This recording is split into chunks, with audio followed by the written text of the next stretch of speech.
Bonjour à tous et bienvenue dans cette nouvelle vidéo. On va continuer notre série sur l'Égypte pharaonique et on va s'intéresser au Moyen Empire, un âge classique. Le Moyen Empire, à peu près, on peut le dater de 2065 avant notre ère jusqu'à 1780. Après sa victoire contre la dynastie et les souverains d'Héracléopolis, Montuhotep II décide de montrer des signes forts. En effet, il va prendre le nom de l'Horus Sematawi, celui qui unit les deux terres. Et dans le même temps, il est proclamé roi de Haute et de Basse-Égypte. De plus, il va déplacer la capitale, il va la faire passer de Memphis à Thèbes. Il remerciera de plus les nomarques qui l'ont soutenu en les maintenant en place et va aussi restaurer de nombreux temples. On peut notamment citer le palais de Dendera, qui est la capitale du 6e nome de la Haute-Égypte. Son fils, Montuhotep III, prend le pouvoir dans une Égypte qui a été pacifiée et restaurée politiquement. Assez âgé lorsqu'il va accéder au trône, il va avoir une œuvre quand même multiple sur le plan architectural et aussi sur le plan de la politique extérieure. À sa mort, il y aura un dernier pharaon qui régnera environ 7 années, Montuhotep IV, puis ce sera le début de la 12e dynastie. Amenemhat prend la succession à la tête du royaume.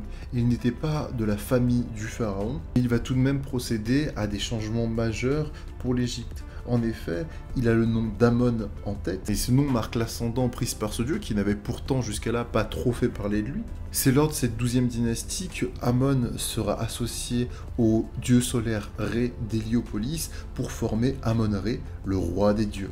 Ce pharaon est aussi un constructeur, il va renouer avec le passé et entamer la construction d'un complexe pyramidal près de la ville d'El-List.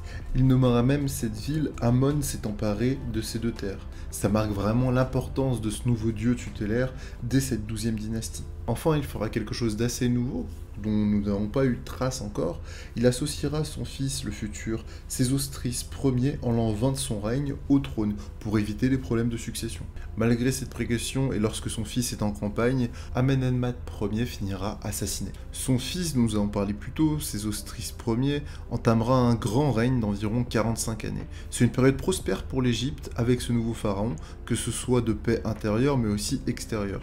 De plus, il va bâtir énormément et laissera sa marque sur environ 37 sites. On peut nommer un temple dédié à Ré Orakti à Héliopolis. Il voudra aussi développer le Fayoum, mais c'est seulement son successeur, Sésostris II, que le Fayoum se développera, et ce notamment grâce à un nouveau réseau de canalisation et aussi à une digue. Enfin, son successeur, Sésostris III, marque l'apogée en fait du Moyen Empire.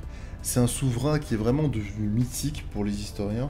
Dès son accession au trône à la mort de son père, il va entreprendre une importante réforme administrative.